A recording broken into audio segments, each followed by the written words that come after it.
За безмалку половина милион евра државата го издаде под концесија Охридското езеро. Иако од Министерството за земјоделство не откриваат кој ќе стопанисува со Охридско во наредните 6 години, за која фирма станува збор, кога е регистрирана и кој стои зад неа.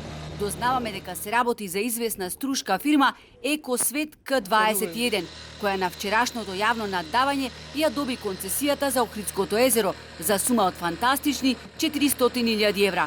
Ова е највисоката сума откако езерото се дава под концесија и покрај апелите на природонаучниците, Охридско од двете страни на езерото да не се издава под концесија најмалку 10 години. Она што ние за кое што се залагаме е пред се интегрирано управување на езерото, каде што двете страни, двете држави со своите технички експерти ќе седнат, ќе направат проценка на рибниот фронт, ама реална проценка, која што не е направена одамна. Кога не е направена? Реалната проценка зависи значи од она колку науката е присутна на езерото, односно колку има средства да ја следи состојбата. За жал, последниве 2 децении ние имаме само да речем инцидентни сознанија, а не перманентни. Стопанисувањето со езерото е вносен бизнис, преку кој се перат дебели пари. Отворено кажуваат рибарите. Државата не смее, како што тоа беше досега, да им го дава враце Охридско на луѓе кои единствено водат сметка само за приходот кој го остваруваат, стопанисувајќи со езерото, не водејќи грижа за заштитата на рибната популација.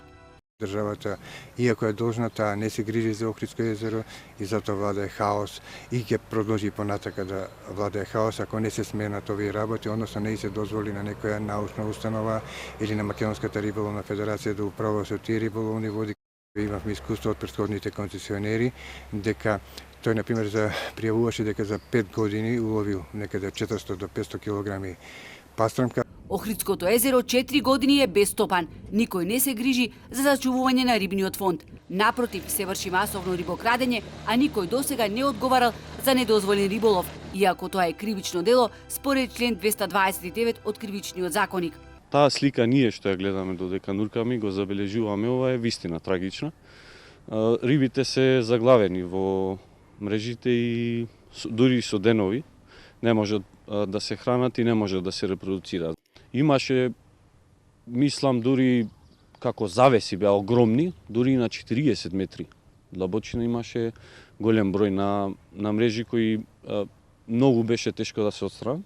Спортските риболовци гневни. Ендемичните видови риба, пастрмката и белвицата се пред истребување велат и треба да се стават на црвената европска и светска листа на загрозени.